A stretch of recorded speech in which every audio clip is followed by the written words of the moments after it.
Welcome to It's Your Time. For the next few minutes, the focus is on you, your needs, your feelings, your life.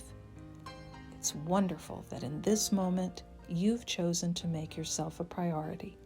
So let's begin. Episode 1, Putting Yourself on Your Friends List.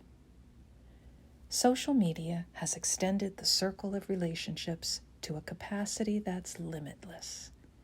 It's a great way to reconnect with people from the past, establish new relationships, and of course, it's an ever-open door to stay bonded with those who may not live close enough for you to see on a regular basis.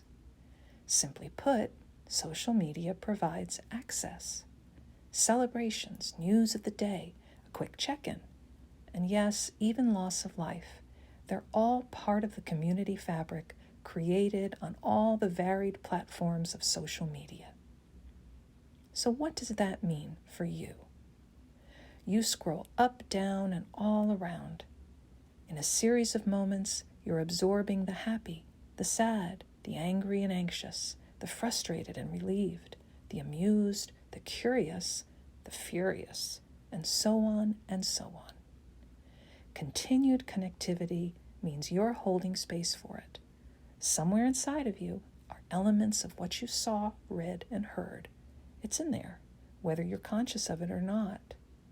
Simultaneously, you lead your in-person daily life, working hard and giving of yourself in every way and at all times of the day and night.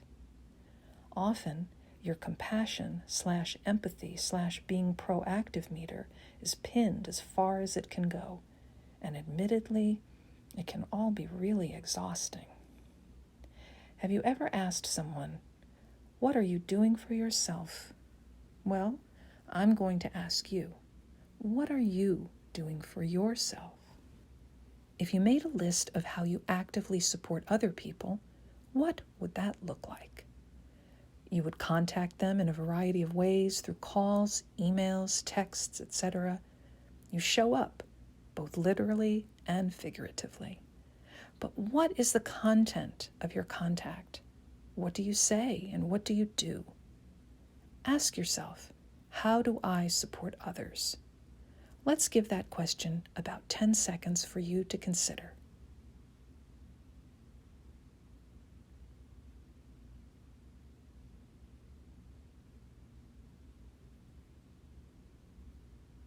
Now ask yourself, how do I support myself?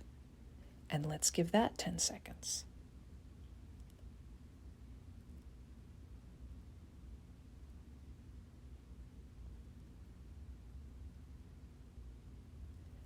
Putting yourself on your friends list means you actively give the kind of attention, compassion, and proaction that you provide for others to yourself.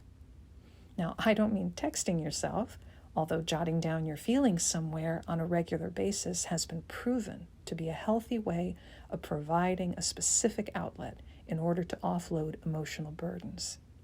Journaling is a great example of self-care.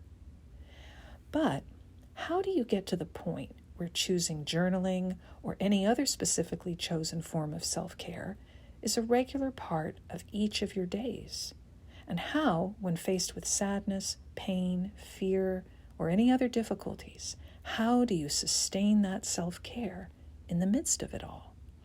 And last, how do you not feel bad about yourself if you don't feel like journaling or practicing self-care on some particular day? See, there's a balance to it all. Once self-care becomes wrapped up in self-judgment, it's no longer self-care. Okay, so let's go back to what you would say or do for someone else. That is your guide. That is how you know you're balanced in your support of you. If you would tell someone else not to be so hard on themselves, well, that's good advice for you. If you would suggest to someone they might want to sit for a few minutes, breathe deeply and focus in on how it feels as their breath comes in and goes out, well, that's also some fine advice for you. All that good stuff you share, all those best parts of yourself, turn them inward toward the one person who you know better than any other. That would be you, because that is one of the greatest acts of self-love, turning it inward. We all know about the capacity to love. There's enough room in our hearts to care for and care about many, many people. That person you see in the mirror each day, that person needs you. That person deserves all the love you have to give. On some level, we all know how important it is to respect ourselves and do what we need to do in order to survive and sustain. What we're getting into here, though, goes even deeper, and it matters. And sometimes it's the last thing we think about, or we put it off, and maybe a day or two or a week later, we remember, oh yeah, I never did take that 30 seconds to just sit and close my eyes and roll my shoulders forward and backward. 30 seconds. Just 30 seconds. So here's something you can take with you today. When we're done here, say out loud, I'm putting myself on my friends list. And then, one more thing. Close your eyes and roll those shoulders back and forth 5 times in each direction. Maybe you might do it again tomorrow, and maybe the day after that. I care about you. I really do. That's the whole purpose behind this show. Let's both care about you in that way.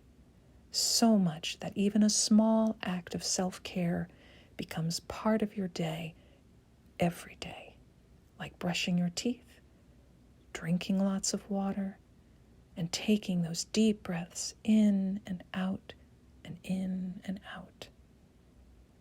Whatever you do, remember, it's your time.